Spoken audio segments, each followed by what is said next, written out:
The Secret, Casanova, Airbag, hingga Majapahit adalah beberapa nama samaran Freddy Pratama untuk membuatnya sulit dideteksi. Dalam jaringan narkobanya, Freddy merupakan bandar besar yang merupakan pengendali utama alias mastermind. Tak hanya di Indonesia, sindikat Freddy juga mengedarkan sabu dan ekstasi di Malaysia, bagian timur, dan Thailand. Freddy Pratama dan jaringannya tergolong bekerja dengan rapi dan terstruktur. Inilah sosok Freddy Pratama, gembong narkotika asal Kalimantan Selatan yang wajahnya terpampang di situs resmi Polisi Kriminalitas Internasional atau Interpol. The Secret adalah salah satu kode rahasia yang digunakan Freddy Pratama dalam jaringan peredaran narkobanya. Istilah ini seolah menggambarkan pola super rahasia yang ia lakukan dalam aksi kriminalnya.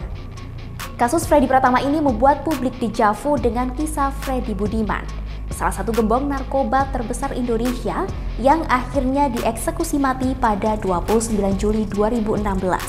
Lantas, apakah Freddy Pratama akan segera bernasib sama seperti Freddy Budiman?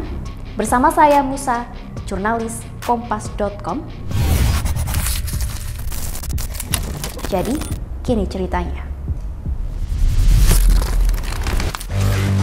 Freddy Pratama yang memiliki nama alias Miming ini masuk daftar buron internasional setelah Polri mengeluarkan Red Notice pada Juni 2023.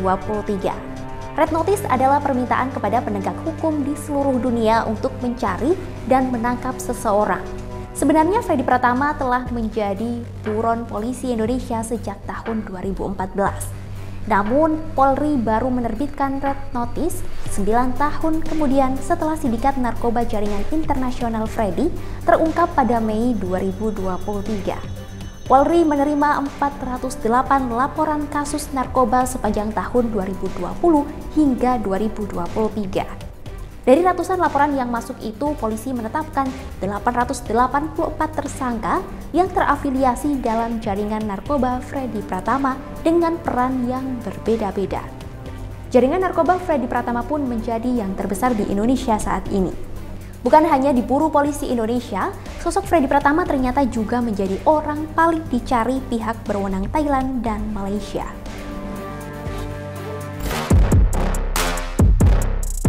The Secret, Casanova, Airbag, hingga Majapahit adalah beberapa nama samaran Freddy Pratama untuk membuatnya sulit dideteksi. Dalam jaringan narkobanya, Freddy merupakan bandar besar yang merupakan pengendali utama alias mastermind. Tak hanya di Indonesia, sindikat Freddy juga mengedarkan sabu dan ekstasi di Malaysia, bagian timur, dan Thailand. Freddy Pratama dan jaringannya tergolong bekerja dengan rapi dan terstruktur. Salah satunya dalam hal komunikasi dalam jaringannya. Mereka selalu menggunakan aplikasi BlackBerry Messenger Enterprise, Trema, hingga Wire.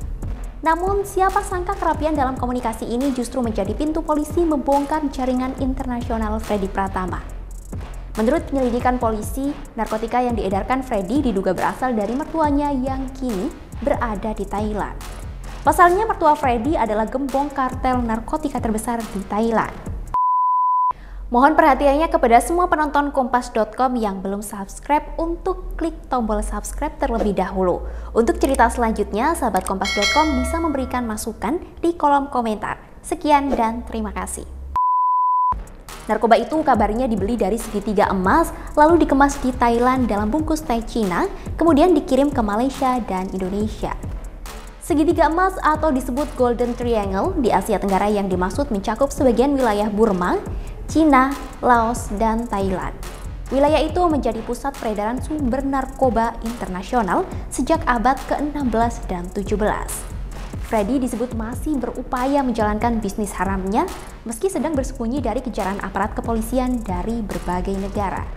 Hal itu terbukti dengan masih adanya tempat produksi narkoba di bawah kendali Freddy yang ditemukan penyidik kepolisian.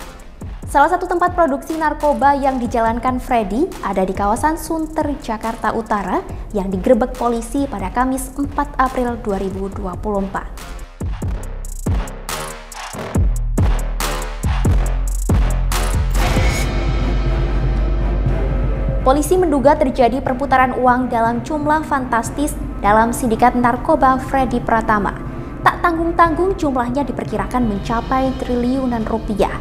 Baru-baru ini polisi mengungkap sindikat Freddy Pratama melakukan pencucian uang dari hasil kejahatannya. Freddy diduga melakukan pencucian uang dengan cara mengirimkan uang kepada sang ayah, Lian Silas, dan istrinya Nur Utami yang merupakan selebgram asal Thailand.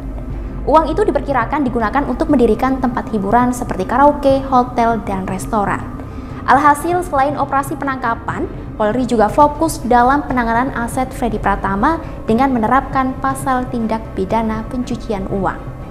Aset yang disita Polri sejak 2020 hingga 2023 jumlahnya mencapai 10,5 triliun rupiah dengan rincian sejumlah uang tunai, 4 unit bangunan, 13 unit kendaraan, dan uang dalam sejumlah rekening.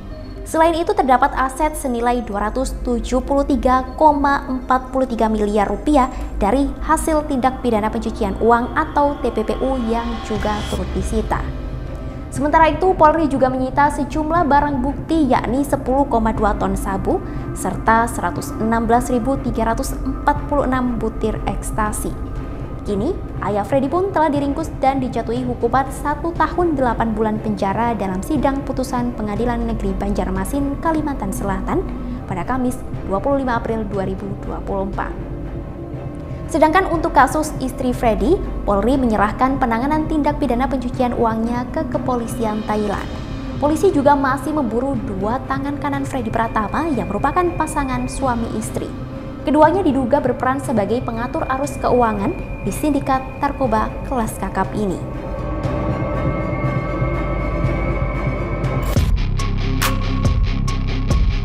Untuk menangkap Freddy Pratama, Polri bekerja sama dengan kepolisian Thailand, Malaysia, dan Australia. Pada akhir April 2024, polisi 4 negara ini telah menggelar pertemuan tertutup untuk mengetahui perkembangan keberadaan Freddy. Sebelumnya tersiar kabar Freddy telah melakukan operasi wajah agar identitasnya sulit dikenali. Namun informasi terkini, Freddy diduga sedang bersembunyi di sebuah hutan di Thailand. Dari tempat persembunyiannya itu, Freddy disebut masih gencar menyuplai bahan baku narkoba termasuk ke Jakarta. Polri mendesak kepolisian Thailand untuk langsung menyerahkan Freddy Pratama ke Indonesia ketika sudah berhasil menangkapnya.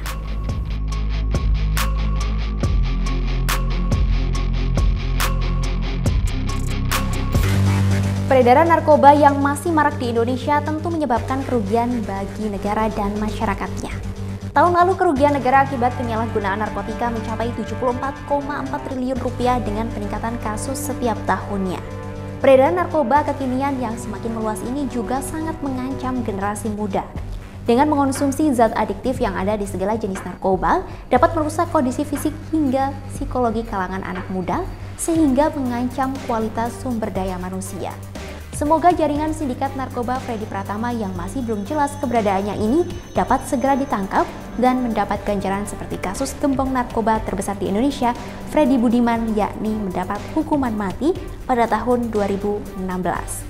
Saya Musa, sampai jumpa di cerita-cerita selanjutnya.